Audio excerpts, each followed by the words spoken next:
Vamos a pasar a la unidad 3, la cual consiste en la identificación y prevención de las infecciones o enfermedades de transmisión sexual y del VIH-Sida. Dentro de este contenido vamos a tener qué son las ITS, las infecciones de transmisión sexual, las vías de transmisión, la detección y su clasificación, condiciones que facilitan el incremento de las infecciones, la prevención, el marco de la pandemia por el VIH-Sida, transmisión de VIH, su detección, su prevención, cómo vivir con VIH, la población en riesgo, la feminización del VIH-Sida, tener SIDA no es un delito y una vida sexual responsable. Vamos a iniciar con un pequeño video de qué son las infecciones de transmisión sexual. Infecciones de transmisión sexual. ¿Qué significan las siglas ITS? ¿Y qué es una ITS? Pues como su nombre indica, es la infección que se transmite de persona a persona durante las relaciones sexuales sin protección, ya sean vaginales, anales u orales. Pueden estar causadas por virus, hongos, bacterias o parásitos. ¿Cómo se transmiten las ITS? A través de secreciones vaginales o uretrales infectadas, por contacto con la piel o superficie mucosa que presente heridas y o úlceras, e incluso se puede transmitir de madre a hijo o hija durante el embarazo, parto o lactancia, aunque en este caso no sería sexual la vía de transmisión. ¿Has oído hablar de alguna de ellas? Se conocen muchas ITS, pero estas son las más frecuentes. Aunque exista tratamiento, no todas las ITS tienen cura actualmente, pero todas pueden prevenirse con el uso correcto y continuado del preservativo. No tratar una ITS puede acarrearte importantes problemas de salud, entre ellos inflamación de testículos, enfermedad inflamatoria pélvica, esterilidad e incluso algunos tipos de cánceres como cervicouterino, anal, rectal u orofaringeo. Por eso, si notas alguno de los siguientes síntomas, no pierdas el tiempo y acude a un centro sanitario para ser valorado y tomar el tratamiento adecuado. Flujo vaginal anormal. Secreción uretral. Relaciones sexuales dolorosas.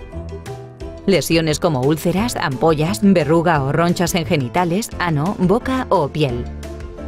Inflamación de los ganglios cercanos a la zona ulcerada.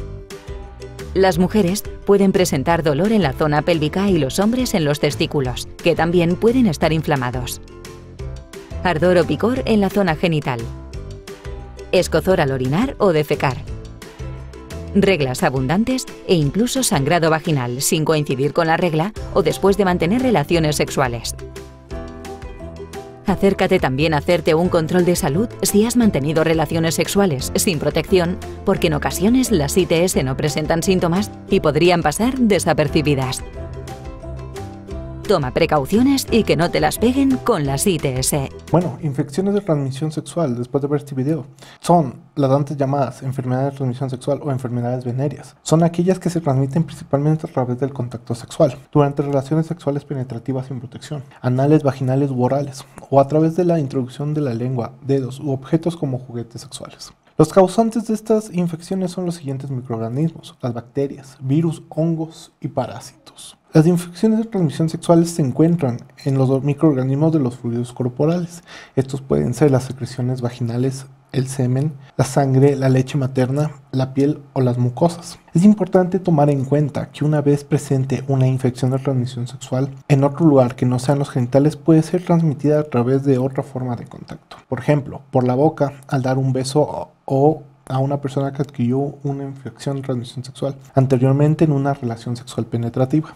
¿Cuáles son las vías de transmisión? Bueno, toda persona que tiene actividad sexual sin protección puede infectarse de una infección de transmisión sexual. Una sola relación sexual con una persona infectada es suficiente para adquirir una infección de transmisión sexual. Algunas se pueden transmitir a través de la sangre, o una mujer puede transmitir a su bebé durante el embarazo o en el parto. Una vía de transmisión puede ser por sangre, por piel con piel, en una relación sexual que sea genito-genital, genito-bucal, genito-anal o mano-genital. Las mujeres y los jóvenes, las jóvenes, tienen una mayor probabilidad de infectarse con una infección de transmisión sexual, porque no reciben una información clara, oportuna y precisa. que les ayude a tomar decisiones libres y responsables sobre su cuerpo, que les facilite negociar el uso de condón con su pareja, logrando así una vida sexual gratificante, plena y sin riesgos. La infección de transmisión sexual, como se presentan preferentemente en población sexualmente activa, tiene una repercusión que va más allá del área de la salud, afectando la economía individual y de la comunidad, como también los aspectos sociales de las personas que adquieren estas infecciones. Las infecciones de transmisión sexual, incluido el VIH, se transmiten con más rapidez en situaciones de pobreza, de incapacidad y de inestabilidad social. Las características de estas infecciones dificultan que las personas que las padecen consulten oportunamente con él o la médico, que lo conduce muchas veces a un tratamiento incorrecto o incompleto, derivando en complicaciones y graves secuelas. Esto no quiere decir que una persona de estrato social bajo sea el que más infecta, porque también puede una persona de estrato social infectarse. Sin embargo, como se menciona, se transmite con más rapidez, hace referencia a que también una persona de estrato social bajo no tiene las mismas capacidades de acceso a diferente información y diferentes servicios de salud, lo cual incrementa la rapidez de la transmisión y también dificulta su tratamiento posterior, lo cual puede derivar en graves problemas de salud o incluso en la muerte. ¿Cómo se detectan las infecciones de transmisión sexuales? Bueno, en un hombre, la salida de un líquido purulento por el pene, ardor o dolor al orinar, heridas o llagas en el pene, los testículos o cerca de ellos, verrugas o ampollas en el pene, los testículos, el ano o cerca de ellos. En las mujeres, el aumento del descenso del flujo vaginal, es un líquido lechoso, amarillo o verdoso que baja por la vagina, por lo general con mal olor. Ardor, inflamación o picazón en los genitales. Dolor debajo del ombligo, producido por la infección de los órganos genitales internos. Verrugas o ampollas en los genitales. Por lo general, las ITS, las infecciones de transmisión sexual, son más difíciles de detectar en la mujer que en el hombre, puesto que los órganos sexuales de las mujeres están más ocultos y presentan pocos síntomas visibles. En una relación sexual, si el hombre tiene pus, heridas o ampollas o verrugas en los genitales, es posible que la mujer tenga una ITS, aunque ella no presente síntomas, o puede ser el caso contrario. No se puede saber si una persona tiene una ITS solo por su apariencia física y discriminarla por ello.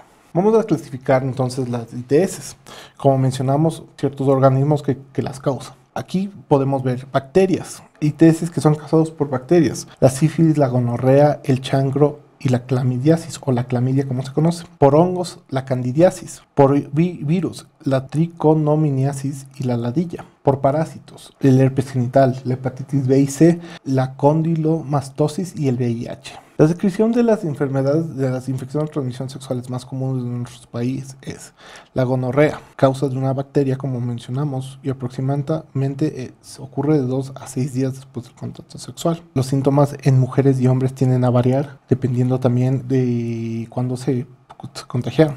El tratamiento como tal es por antibióticos y terapia, y el tratamiento es para la pareja. Tenemos aquí la sífilis también. Como podemos observar, está igual la causa, el periodo de incubación y los síntomas. El tratamiento, que generalmente es por penicilina de larga duración u otros antibióticos. Si no se recibe un tratamiento adecuado, la sífilis continúa en el organismo por muchos años, aún así sin que la persona lo sepa. Durante el embarazo, la sífilis puede producir abortos al inicio de la gestación y existe la posibilidad de transmitir sífilis al bebé, lo que se denomina sífilis congénita. Si el embarazo está avanzado, deja alteraciones en la criatura, como lesiones en los huesos, la nariz y el paladar, y en algunos casos produce ceguera o sordera. La candidiasis vulvovaginal. Los síntomas de la mujer del comezón en la vulva y el flujo constante con apariencia de levadura. En los hombres, comezón en la área genital afectada y demás, que puede producir inflamación en el pene. Tratamiento generalmente es por cremas, ungüentos o supositorios antimicóticos, que eventualmente se prescriben medicamentos orales en casos resistentes. Continuamos con la triconomoniasis y el chancro blando. Como pueden ver, aquí están las causas, el periodo de incubación y los síntomas. Vamos a tomar un momento para que puedan ustedes leer un poco de estos cuadros.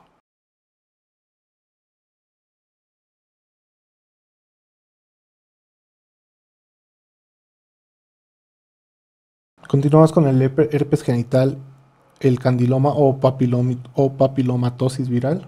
Igual vamos a tomar unos momentos para que puedan leer lo que dicen los cuadros.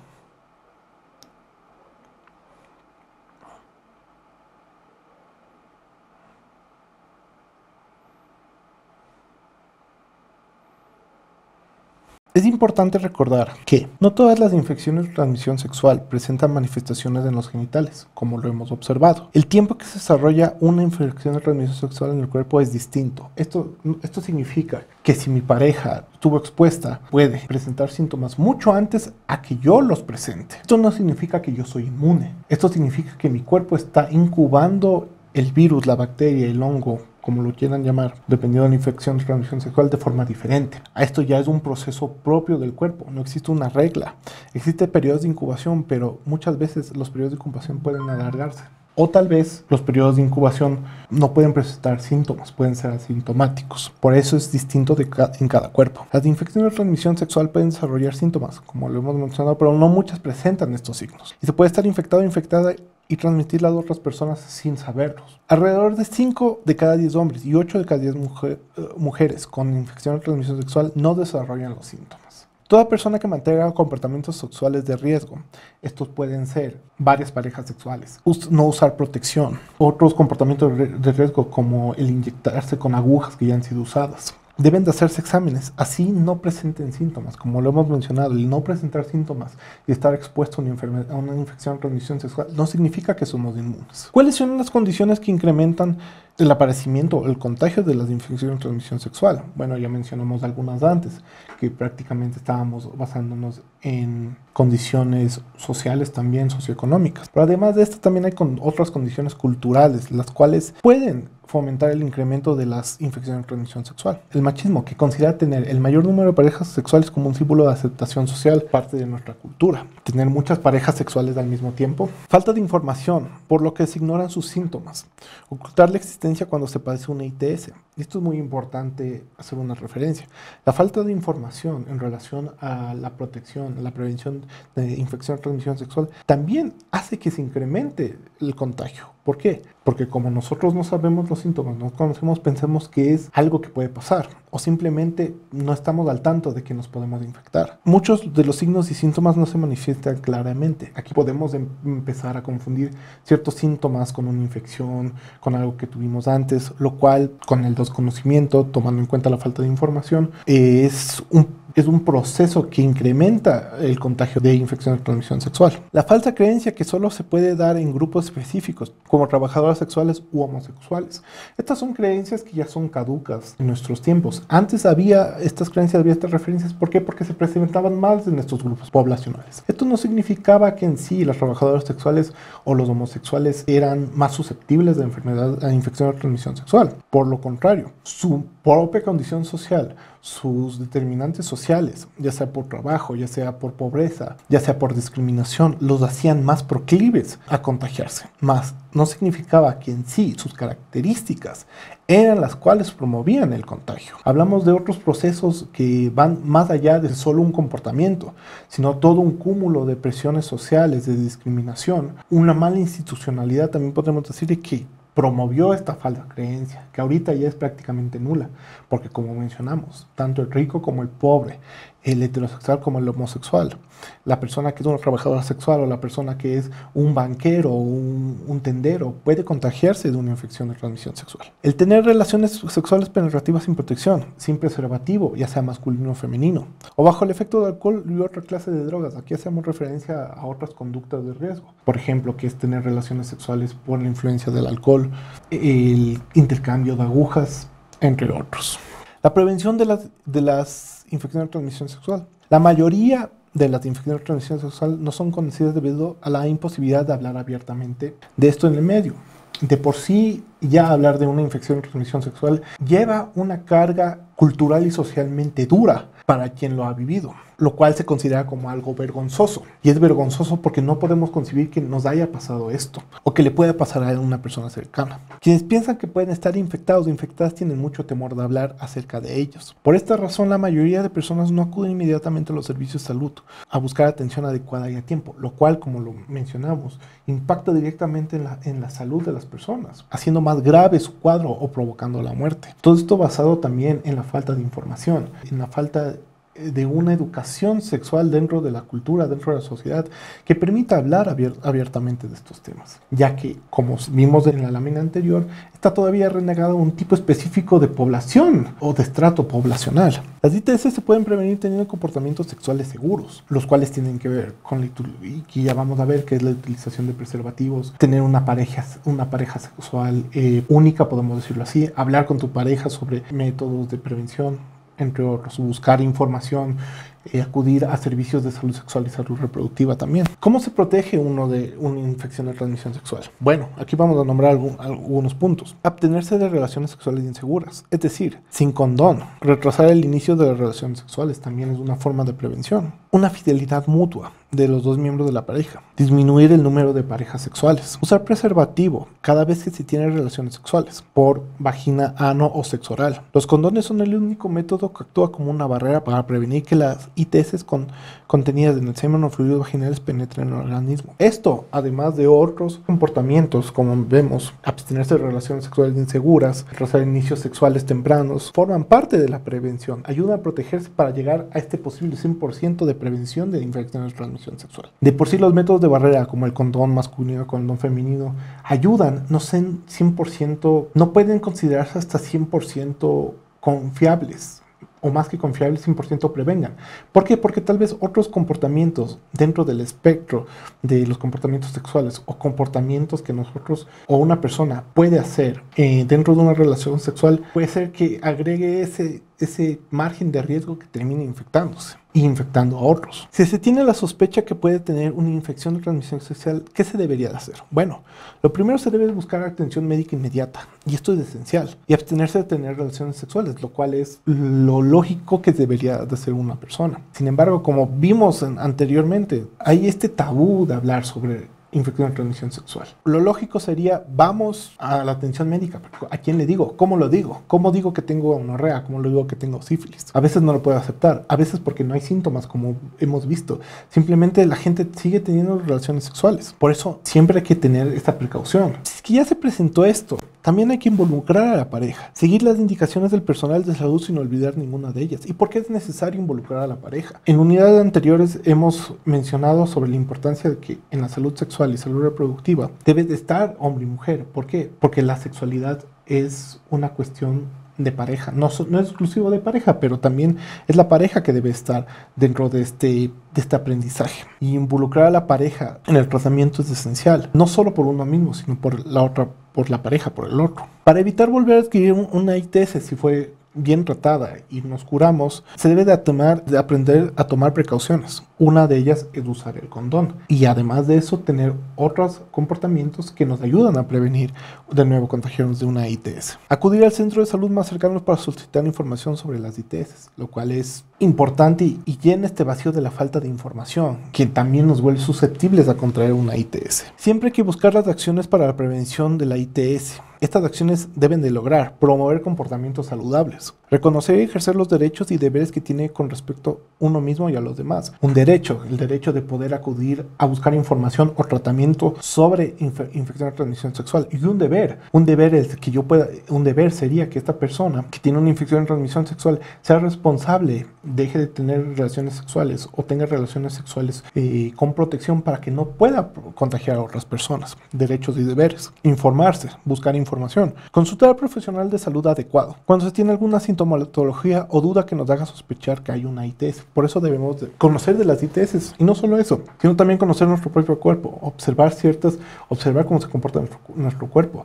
Si nosotros tenemos una duda de que fuimos contagiados y nuestro cuerpo tiene estos síntomas, no debemos de pensar que esto es pasajero. Tenemos que buscar un profesional de la salud o ir a un centro de salud para que nos puedan guiar y recibir el tratamiento adecuado. Buscar apoyo apropiado para mejorar y facilitar la comunicación en pareja. Reconocer que todos y todas somos vulnerables para adquirir una ITS. Volvemos a decirle, no significa que solo trabajadoras sexuales y homosexuales puedan adquirir esto. Todo el mundo puede adquirirlo. Promover las relaciones penetrativas sin alcohol u drogas, que es otra forma de comportamiento que ayuda a la prevención. Tener hábitos que garanticen una buena higiene. Usar adecuadamente el condón en todas las relaciones penetrativas desde su inicio. No hay que olvidar que no todas las ITS tienen síntomas. Lo volvemos a decir. Si tiene una ITS, debe recibir tratamiento de pareja. Protegerse usando condón en las relaciones sexuales. Las ITS se pueden prevenir.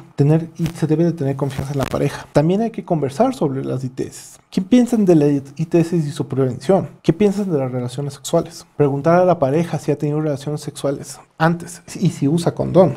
Ahora vamos a hablar del marco general del VIH-Sida como pandemia. Bueno, hablar del VIH-Sida no es fácil. No es fácil porque significa hablar de sexualidad y la sexualidad no es fácil de hablar. No es fácil hablar de parejas, de embarazo, de drogas y también de la muerte. Y es natural que estos temas provoquen vergüenza, miedos, incomodidad e inseguridad. El VIH-Sida ya no es un asunto de otros, ya no está renegado solo a unos pocos. De los casos reportados por el Ministerio de Salud Pública, en el país viven cerca de 9.000 personas infectadas con el VIH. Esto quiere decir que todos y todas estamos conviviendo con el virus, dentro o fuera de nuestro cuerpo. El SIDA es también una preocupación social, un tema que aparece en nuestras conversaciones, en los medios de comunicación, algo sobre lo que casi todos y todas tenemos una opinión, pero estas opiniones a veces nos ayudan a cuidarnos y otras veces son una traba para la prevención.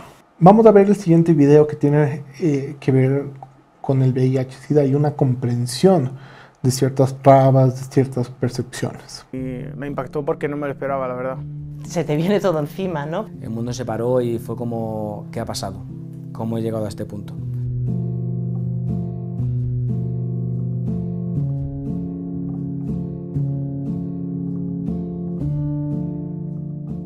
Me lo diagnosticaron en el 87, pero seguramente llevaba ahí latente ya años atrás. Te dicen que te vas a morir, o sea, disfruta de la vida que te quedan de 3 a 5 años, que no pueden hacer nada contigo. Yo soy enfermero, tengo ciertos conocimientos y aún así en el momento fue de que el mundo se paró. Porque daros cuenta además que en aquella época, en 1990, la información que había sobre el VIH es que VIH igual a SIDA igual a muerte. Mi primera reacción en ese momento fue tomármelo a broma. Pensaba que incluso la doctora se estaba metiendo un poco conmigo, como había salido negativo una primera prueba. Me lo comunicaron ya estando ingresado de urgencias en el hospital 12 de octubre y en verdad me he quedado en shock. Comuniqué a las personas con las que había mantenido relaciones sexuales que había dado positivo y una persona tuvo una respuesta no la más correcta posible.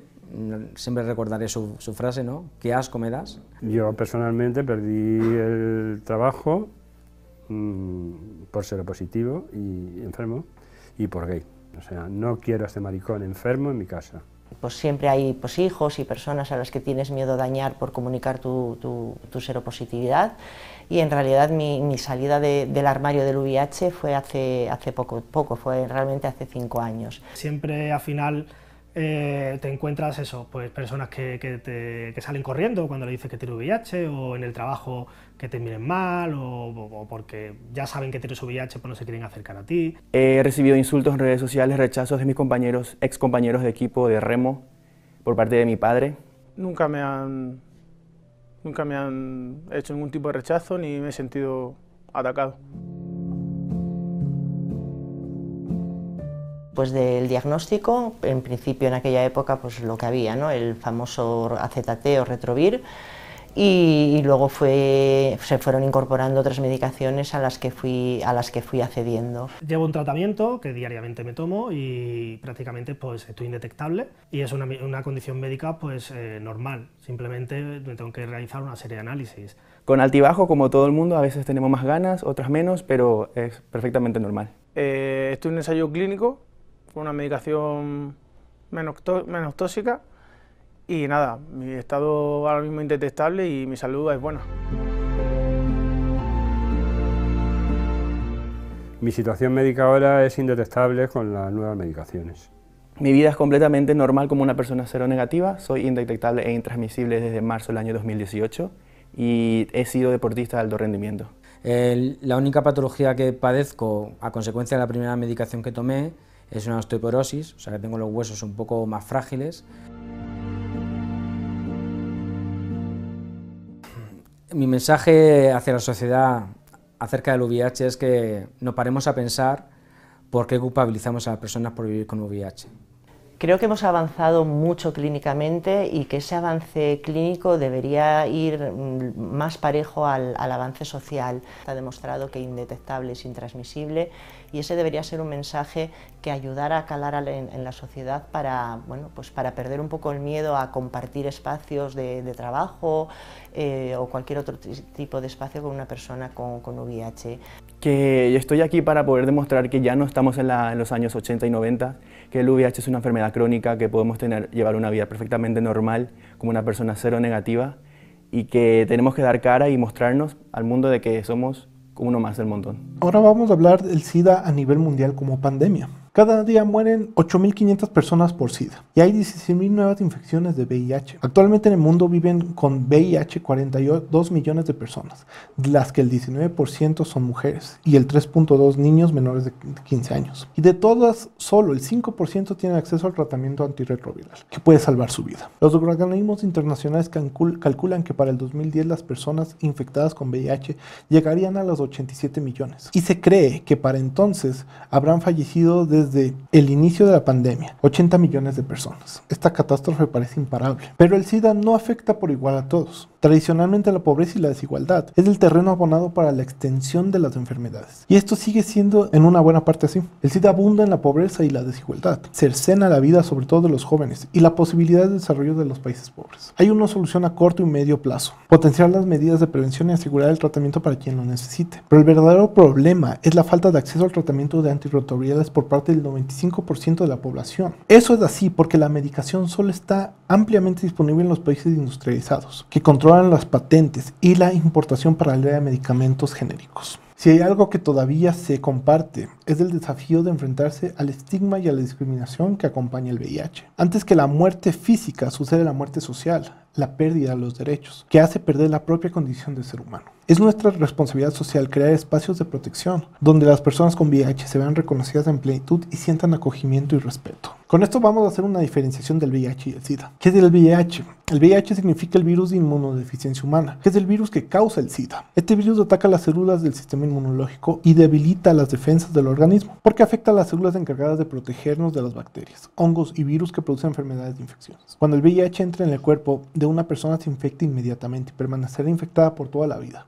aunque no presente síntomas y se sienta sana. Un hombre o una mujer con el VIH puede transmitir y vivir con el virus muchos años sin saberlo. El SIDA, o síndrome de inmunodeficiencia adquirida, es una enfermedad que se adquiere. Es la etapa más avanzada de la infección por el virus de inmunodeficiencia humana, VIH. Puede afectar a cualquier persona que no adopte las medidas preventivas. Y por el momento, si no existen tratamientos, no hay una cura definitiva. Tarde o temprano, esto lleva a la muerte. ¿Cómo se transmite el VIH? Una sola relación sexual con una persona infectada de VIH es suficiente para la transmisión del virus. El SIDA es probablemente la infección de transmisión sexual más seria que existe. No tiene cura y termina en la muerte. El VIH no es una enfermedad contagiosa. Se ha demostrado científicamente que el VIH-SIDA es una enfermedad transmisible, pero no contagiosa. La diferencia que es con las enfermedades contagiosas es que pueden pasar de una persona a otra por un simple contacto, como el caso de la gripe. Vías de transmisión para el SIDA: la sangre, el semen, las secreciones vaginales, la leche materna. ¿Cómo puede entrar el virus en nuestro cuerpo? A través de relaciones sexuales sin preservativo, debido a que hay paso de semen, secreciones vaginales o sangre. Puede ser relaciones coitales, anales o bucovaginales. Mediante transfusiones de sangre infectada. El uso de agujas, jeringas, como mencionamos antes, canutos u otros instrumentos que penetran la piel y que se encuentran contaminados con sangre infectada. La mujer embarazada que esté infectada puede transmitir el virus a su hijo o hija mientras dura el embarazo, en el momento del parto o durante el amamantamiento.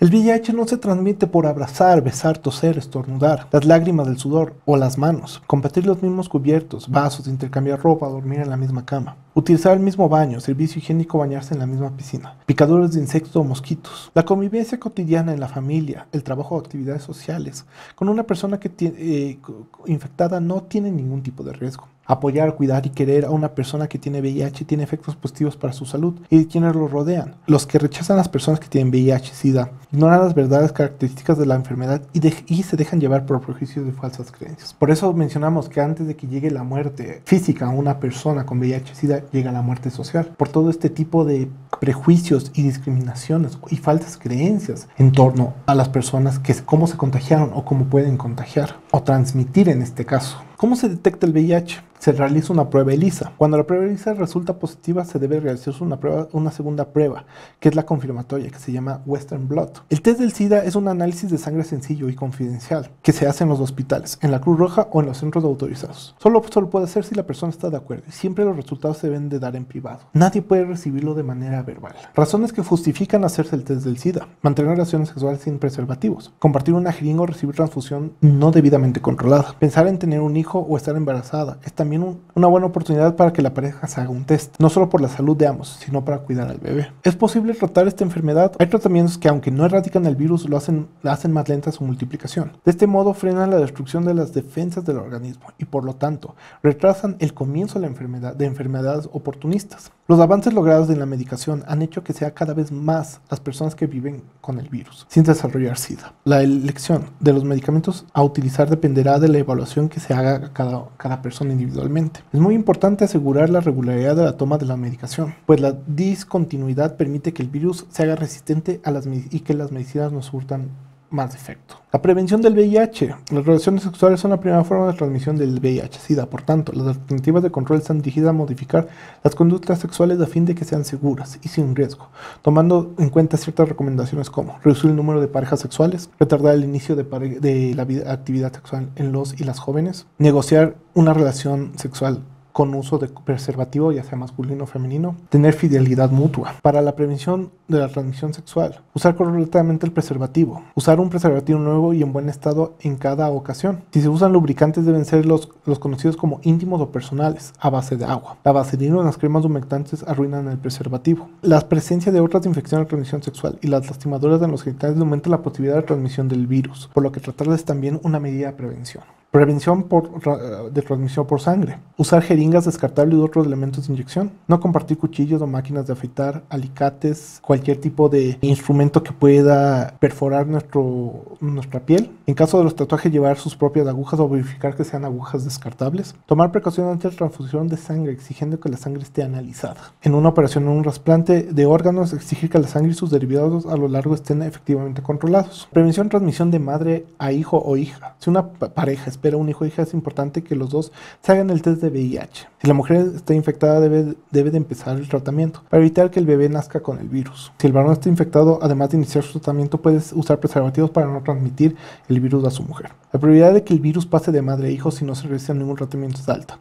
Con la medicación y los controles adecuados, esta probabilidad baja. La ley de maternidad gratuita y de atención a la infancia ofrece la prestación para realizar los exámenes a las mujeres embarazadas. Como la leche materna puede transmitir el virus, se recomienda que las madres que tienen VIH no den de lactar a sus bebés. En los hospitales se entrega los insumos de sustitutos para leche materna. Otros elementos que aportan a la prevención y transmisión del VIH. Desechar los conceptos tradicionales de masculinidad y feminidad. Que las mujeres y los hombres vivan sus relaciones de una forma mutuamente beneficiosa y equitativa. Adoptar medidas urgentes para reforzar la capacidad y los conocimientos de la mujer para que actúe de forma informada. Que el hombre se responsabilice de su propia salud sexual y reproductiva y de sus parejas sexuales. Que los padres y otros miembros masculinos de la familia eduquen a los muchachos con una visión más flexible de la virilidad, que sean más respetuosos en sus relaciones con las mujeres. Dialogar abiertamente con la pareja sobre la sexualidad y propiciar hábitos de prevención mutua. Que no hay que olvidar, no todas las personas con VIH tienen SIDA. Para desarrollar SIDA transcurren 10 años o más, dependiendo de los cuidados que tenga una persona. Si se tuvo una relación sexual sin protección y riesgosa, se debe hacer una prueba llamada ELISA, pero dejando pasar 3 meses después de la relación. Si tiene SIDA, debe recibir tratamiento especializado a la persona y su pareja. Protegerse usando condón en la relación sexual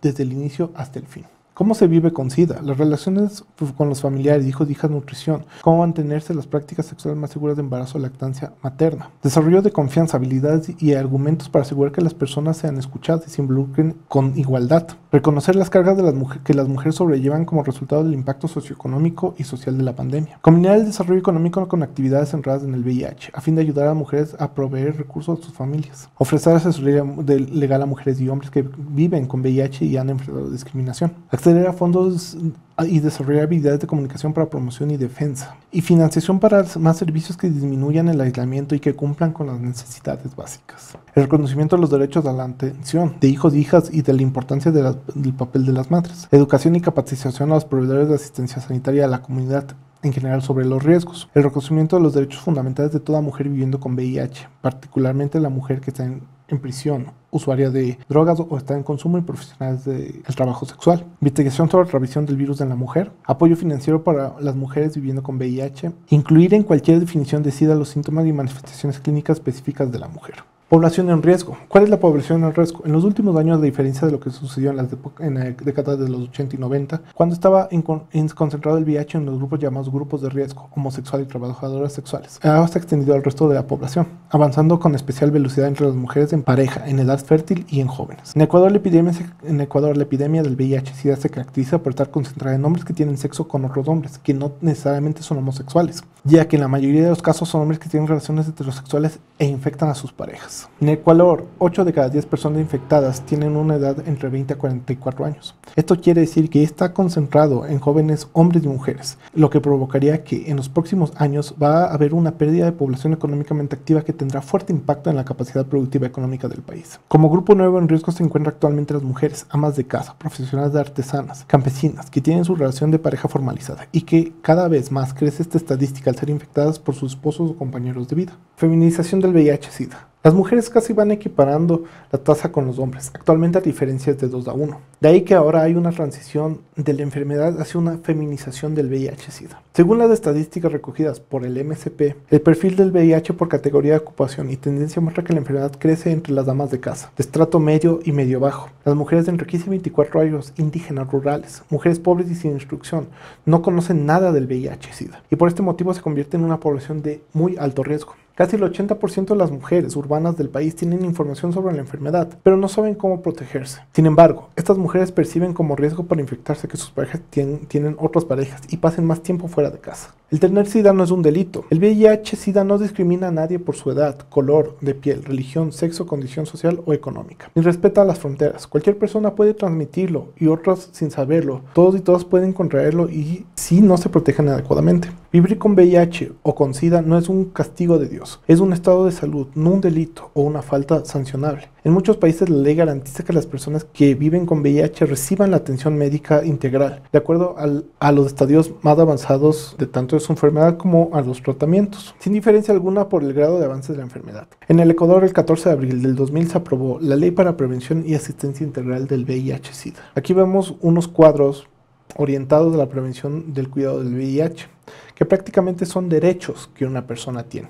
Por ejemplo, la igualdad ante la ley, la confidencialidad, vida sexual responsable, calidad de vida digna, la salud, entre muchos otros. Una vida sexual responsable y calidad de vida digna. Autoafirmación personal. Aquí vemos algunas características sobre una vida sexual responsable de una persona que tiene VIH, donde tenemos los conocimientos, actitudes y valores y habilidades sociales. Con esto damos por terminado la unidad 3. Muchas gracias por su participación.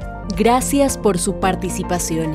Les invitamos a continuar con la siguiente unidad.